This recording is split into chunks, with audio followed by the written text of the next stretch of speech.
اللہ تبارک و تعالی رسول کریم صلی اللہ علیہ وسلم اور اولیاء اللہ کے عشق و محبت کی باتیں نفوس قدسیہ پر جذب اور حال کی کیفیت طاری کر دیتی ہیں، اور یہ کیفیت انسانوں پر ہی نہیں بلکہ بعض اوقات حیوانات، جمادات اور نباتات پر بھی طاری ہو جاتی ہے۔ جنسی جذب اور حال کی کیفیت جنسی ہے، یہ صرف انسانوں پر نہیں، حیوانات پر بھی طاری ہو جاتی ہے اور جمادات پر بھی طاری ہو جاتی ہے، نباتات پر بھی طاری ہو جاتی ہے۔ مثلا نبی پاک صلی اللہ علیہ وسلم کے ایک صحابی سعید بن الحدیر، آپ رات کو سورہ بقرہ کی تلاوت فرما رہے تھے تو پاس ہی ان کا گھوڑا بندھا ہوا تھا، جو آپ کی تلاوت کی آواز سن کر رقص کرنے لگا۔ تو احادیث میں آپ کو یہ واقعہ مل جائے گا۔ تو وہ جو صحابی تھے، انہوں نے جب دیکھا کہ گھوڑا رقص کر رہا ہے آپ کی تلاوت کو سن کر، انہوں نے تلاوت بند کر دی تو گھوڑا بھی ایک دم پرسکون ہو گیا۔ اچھا، پھر تھوڑی دیر کے بعد انہوں نے تلاوت شروع کی تو گھوڑے نے دوبارہ رقص شروع کر دیا۔ اب وہ پھر خاموش ہو گئے۔ کچھ دیر بعد جب دوبارہ قرآن پڑھنے لگے تو گھوڑے پر پھر وہی وجدانی کیفیات طاری ہو گئیں۔ اچھا، اب آپ بالکل خاموش ہو گئے کیونکہ قریب ہی آپ کا بیٹا موجود تھا۔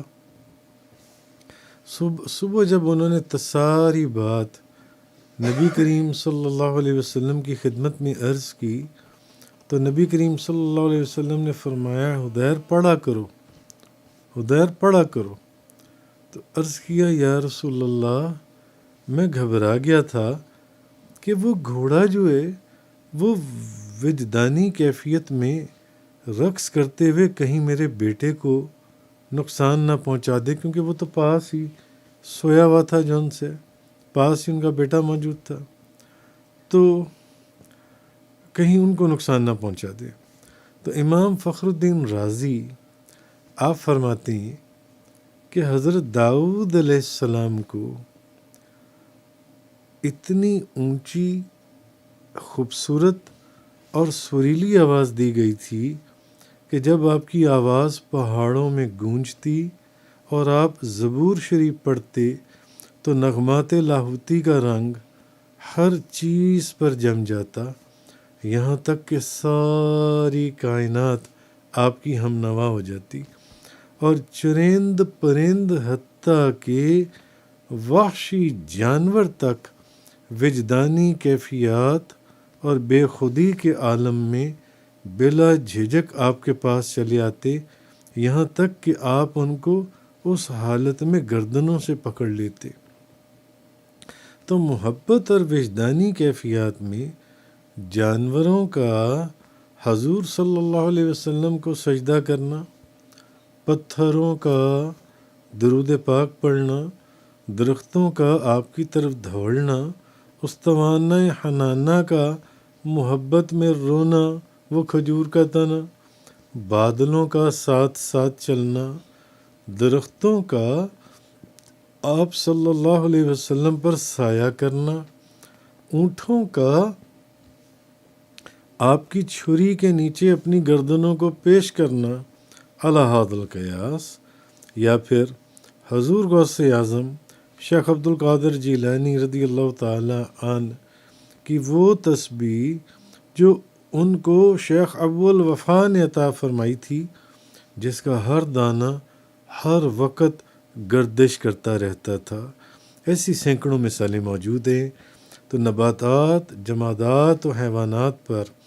اللہ اور اس کے رسول کی محبت کا یہ اثر ہوتا ہے تو انسان پر کیوں نہیں ہوگا؟ اگر جمادات پر ہو سکتا ہے،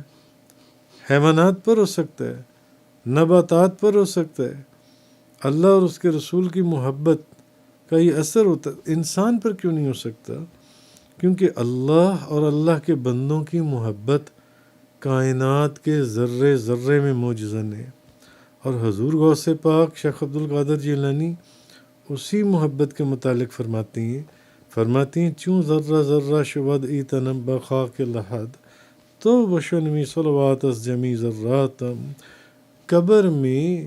میرے جسم کا اگر ریزہ ریزہ ریزہ بھی ہو جائے تب بھی تم میرے جسم کے تمام ذروں سے درود و سلام کی آواز سنو گے۔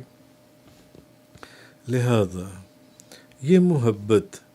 جب پورے شباب پر ہو، یعنی پھر ذکر محبوب کا ہی، بس زبان پر محبوب کا ذکر، محبوب کی بات، تو جب پورے شباب پر ہو تو محبوب کا تصور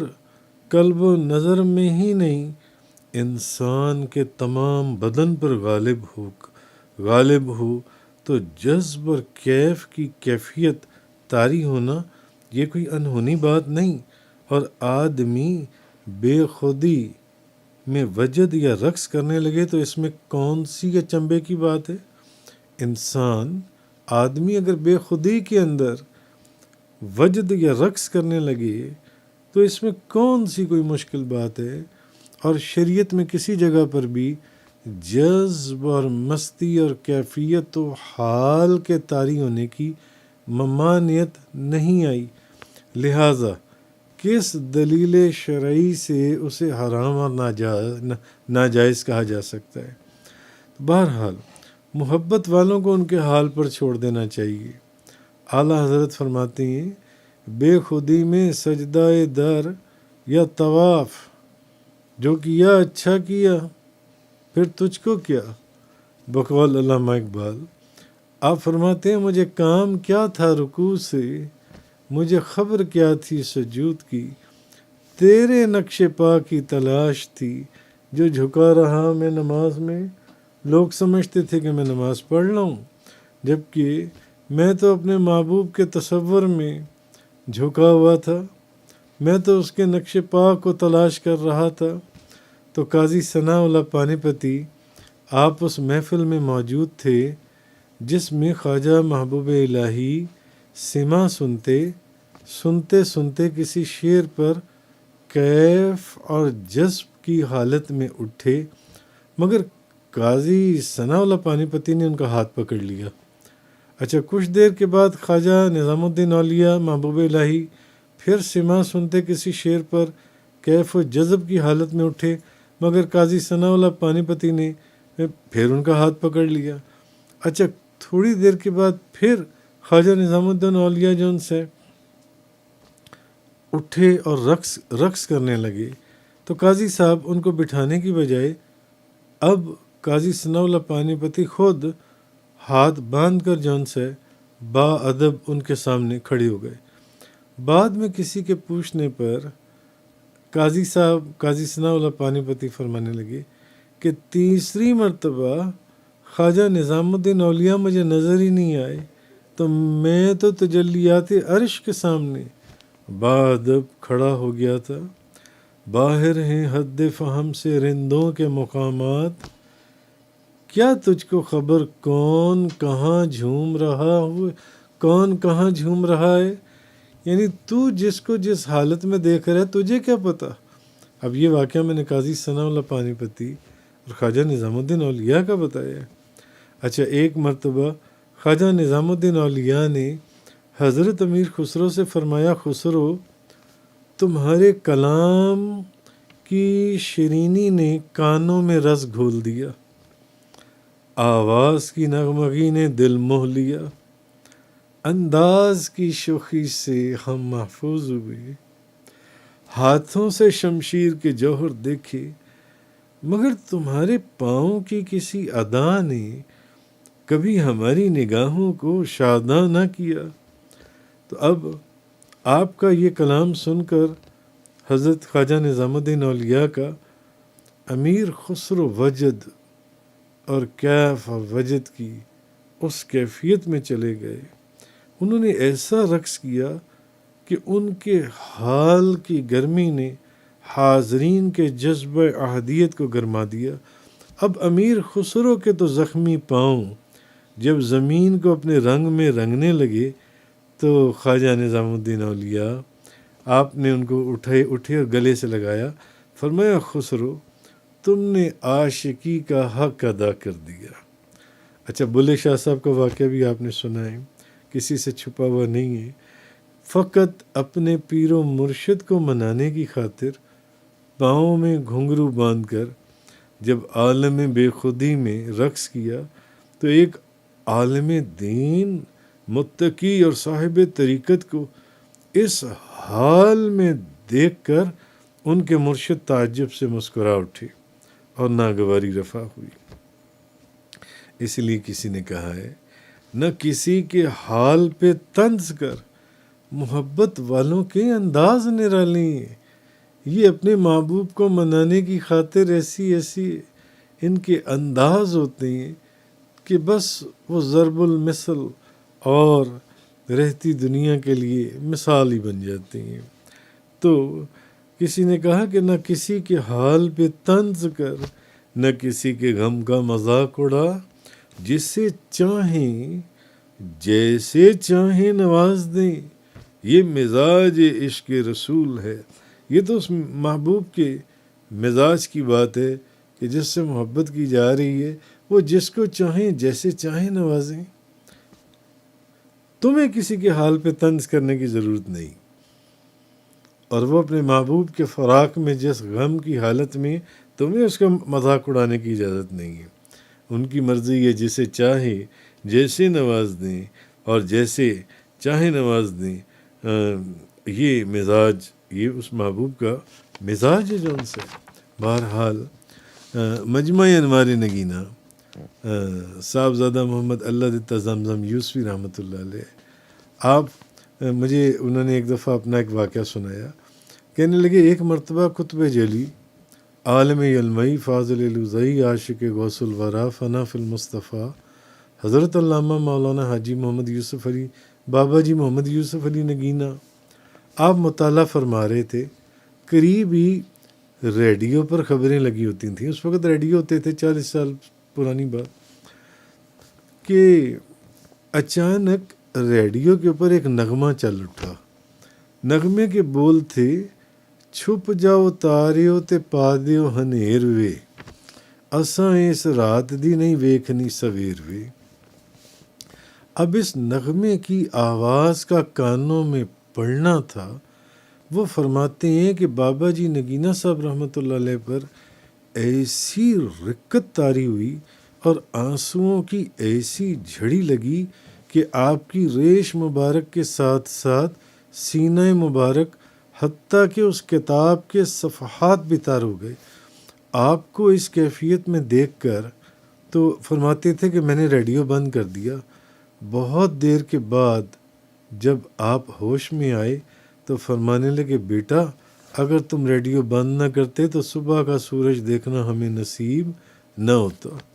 اسی طرح ایک مرتبہ شیخ علی سنجری رحمۃ اللہ علیہ کی خانقاہ میں مجلس سما کی مجلس چل رہی تھی۔ خواجہ قطب الاسلام تشریف رکھتے تھے، تو خواجہ قطب الدین بختیار کاکی رحمۃ اللہ علیہ قوال جو ہیں وہ قوالی پڑھ رہے تھے، تو قوال نے احمد جام کا یہ شعر پڑھا، کشتگان خنجر تسلیم را ہر زماز غیب جان دیگر است۔ تسلیم و رضا کے خنجر سے قتل ہونے والے ہر آن غیب سے نئی زندگی پاتے ہیں۔ اب یہ کلام سن کر خواجہ قطب الدین بختیار کاکی وجد کی حالت میں رقص فرمانے لگے۔ بابا فرید الدین گنج شکر کے پیر و مرشد سلطان الہند خواجہ غریب نواز معین الدین چشتی اجمیری کے بڑے خلیفہ، جب انہوں نے قوال سے یہ شعر سنا، کشتگان خنجر تسلیم را ہر زماز غیب جان دیگر است، تو آپ وجد کی حالت میں رقص فرمانے لگے۔ اتنا رقص فرمایا کہ بے ہوش ہو گئے۔ قاضی حمید الدین ناگوری اور شیخ بدر الدین غزنوی خواجہ قطب الدین بختیار کاکی کو قوالوں سمیت اٹھا کر گھر لے آئے۔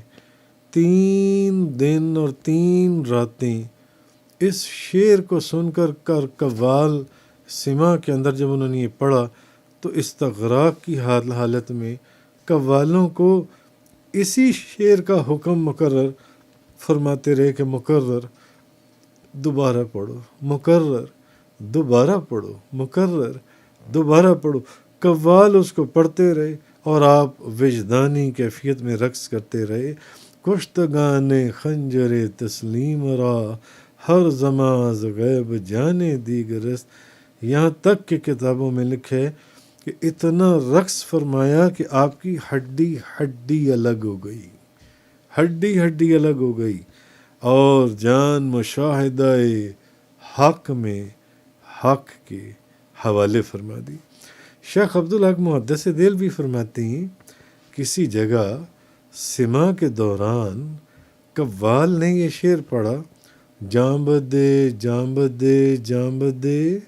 فائدہ گفتن بس یار چیست۔ بھئی اگر تمہیں اپنے محبوب سے اتنی محبت ہے تو پھر ایویں جو ادھر ادھر کی باتیں کرتے ہو، اپنے محبوب پر جان دے دو۔ بھئی قوالیوں کے شعر بڑے بڑے کمال ہوتی ہیں، ان کا کلام اس سما کا سننے والا ہوتا ہے۔ تو قوال نے یہ شعر پڑھا، کون کہہ رہا ہے؟ شیخ عبدالحق محدث دہلوی اخبار الاخیار کے اندر، کہ قوال نے شعر پڑھا، جام بدے جام بدے جام بدے فائدہ گفتن بسیار چیست۔ اگر اپنے محبوب سے اتنی محبت ہے تو اس پر جان دے دو، ایسے باتیں بنانے کا کیا فائدہ۔ تو اس محفل میں جہاں یہ قوال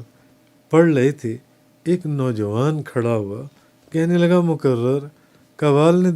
دوبارہ وہ شعر پڑھا، وہ نوجوان کہنے لگا دادن، یعنی لو میں نے جان دے دی، اور جان جانے آفرین کے حوالے فرما دی۔ ایک طرف سوچنے کی بات ہے، ایک طرف تو کسی بزرگ کو کسان کے حال میں جتے بیل کے گلے کی گھنٹی کی ٹن ٹن سے وجد طاری ہو جاتا ہے، تو دوسری طرف ایک لوہار کا لوہے پر چوٹ لگانا تھا کہ مولانا روم جب اس لوہار نے لوہے کے پر چوٹ لگائی تو اس چوٹ کی جو آواز تھی وہ دل میں ایسی اتری کہ کیف اور وجد اور حال کی کیفیت میں جھومتے ہوئے رقص کرتے ہوئے گرے اور بے ہوش ہو گئے۔ مولانا روم اب جب ہوش میں آئے تو فرمایا لوہے پر ضرب سے مجھے اللہ کی آواز آتی محسوس ہوئی، مجھے ایسے لگا کہ آواز اللہ، کوئی کہہ رہا ہے اللہ اللہ کی آواز سنائی دی۔ لہٰذا صاحب حال افراد کی یہ کیفیت دراصل ان پر اللہ کی محبت غالب آنے کی وجہ سے ہوتی ہے، جن سے لوگ، اور جب یہ حالت ہوتی ہے نا صاحب حال لوگوں کی، اور وہ اس طرح کرتے ہیں، کوئی گرتا ہے، کوئی بے ہوش ہوتا ہے، کوئی ہوش میں نہیں رہتا، کوئی اتنا رقص کرتا ہے کہ جسم کی ہڈیاں ٹوٹ جاتی ہیں اور جان جانے آفرین کے حوالے کر دیتا ہے۔ تو یہ وہ کیفیات ہیں جو عام لوگ ہیں، عوام الناس، وہ انہیں پاگل، کوئی پاگل کہے گا، کوئی مجنون کہے گا، یا کوئی مجذوب سے تعبیر کرنے لگتی ہیں۔ حالانکہ نبی کریم صلی اللہ علیہ وسلم نے فرمایا کثرت سے اللہ کا ذکر کرو، یعنی ایسے اللہ کا ذکر کرو کہ لوگ جب تم اللہ کا ذکر کرو تو تمہیں دیکھ کر تمہاری حالت کو، تمہاری کیف اور مستی کو، تمہاری کیفیات کو، جذب کو دیکھ کر لوگ کہیں گے یہ دیوانہ ہے، یہ پاگل ہے، وہ لوگ کہیں گے ان سے۔ تو محبت کے، جیسے کہ میں نے پہلے کہا، محبت کے انداز عجیب ہوتی ہیں۔ حضور صلی اللہ علیہ وسلم نے حضرت زید بن حارث کو اپنا بھائی کہا،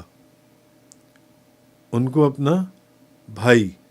کہا، اور حضرت جعفر بن ابی طالب کو ان کو فرمایا اپنے اخلاق سے اور اپنی شکل اور شباہت سے مشابہ فرما دیا۔ اچھا، اب حضور نے زید بن حارث کو تو جب اپنا بھائی کہا اور جعفر بن ابی طالب کو اپنے اخلاق اور اپنی شکل و شباہت سے مشابہ فرمایا، اور حضرت علی کو فرمایا کہ علی تو مجھ سے اور میں تجھ سے ہوں۔ آہا، اب حضور نے ایک کو تو اپنا بھائی فرما دیا اور دوسرے کے اخلاق اور شکل اور شباہت کو اپنے چہرے سے مشابہت دے دی، اور حضرت علی کو فرمایا کہ علی تو مجھ سے ہے اور میں تجھ سے ہوں۔ اس خطاب کی لذت سے یہ جو سمات، یہ جو آواز تھی، جس آواز سے وجد اور حال کی کیفیت طاری ہوتی ہے، اب یہ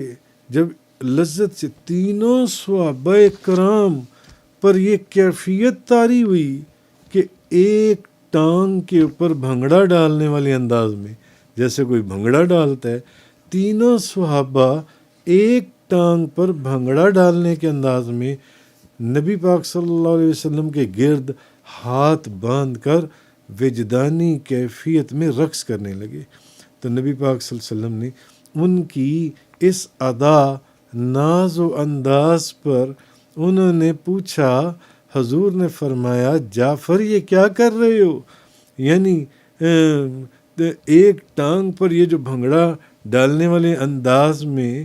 میرے گرد ہاتھ باندھ کر وجدانی کیفیت میں رقص کرنے لگے ہو، یہ کیا کر رہے ہو؟ کیونکہ حضور نے زید بن حارث کو کہا اپنا بھائی، اور جعفر بن ابی طالب کو اپنے اخلاق سے، شکل سے، شباہت سے مشابہ فرمایا، حضرت علی کو فرمایا تو مجھ سے اور میں تجھ سے ہوں۔ یعنی معلوم ہوا کہ محبوب جب بھئی مرید تو محبت کرتا ہے، مگر اگر پیر و مرشد کسی کو کچھ فرما دیں تو پھر کیفیات کیا، جو سچا عاشق ہے، جو سچا غلام ہے، اس کی کیفیات ہی تبدیل ہو جاتی ہیں،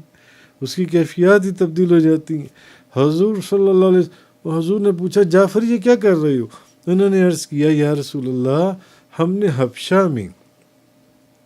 خوشی کے موقع پر لوگوں کو اپنے بادشاہ کے گرد ایسے ہی رقص کرتے دیکھا تھا۔ یہ وہی رقص ہے جیسے کہ حضرت امیر خسرو اپنے پیر و مرشد کے چاروں طرف رقص کیا کرتے تھے، جیسے کہ میں نے پیچھے واقعہ بیان کیا۔ تو آپ بھی تو ہمارے بادشاہ ہیں، حضرت جعفر فرمانے لگے آپ بھی تو ہمارے بادشاہ ہیں، اور ہمارے لیے آپ کی محبت ہر خوشی سے بڑھ کر ہے۔ تو نبی پاک صلی اللہ علیہ وسلم نے ان کی گفتگو کو سماعت فرمایا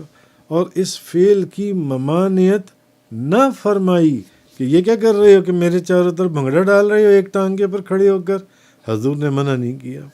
ممانعت نہ فرمائی یا مذمت نہ فرمائی کہ تم یہ کیا کرنے لگے ہوئے ہو۔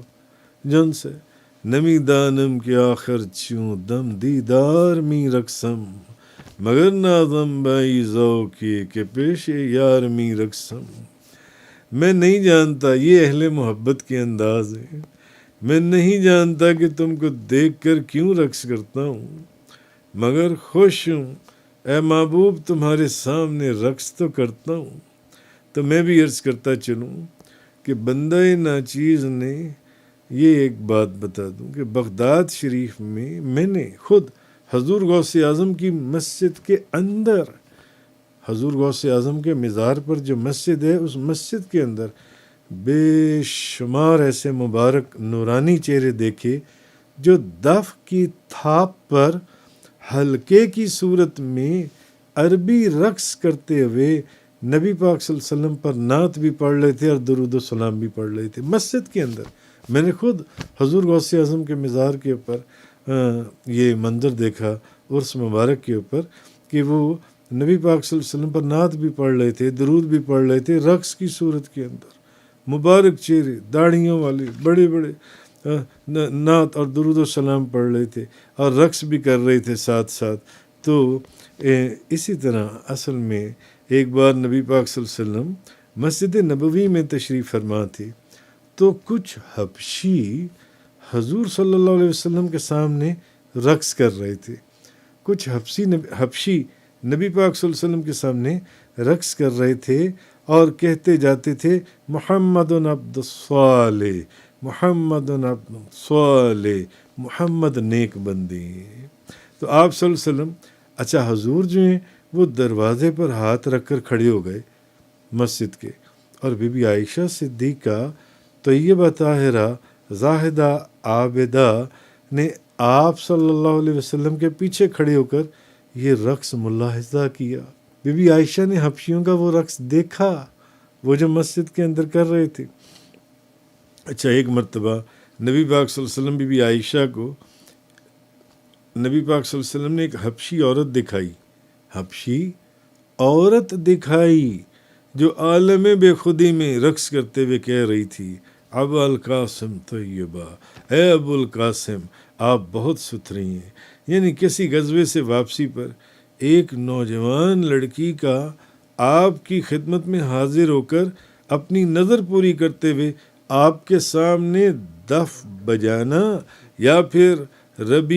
ربیہ بنت معاوض بن افرا کی شادی والے دن لڑکیوں کا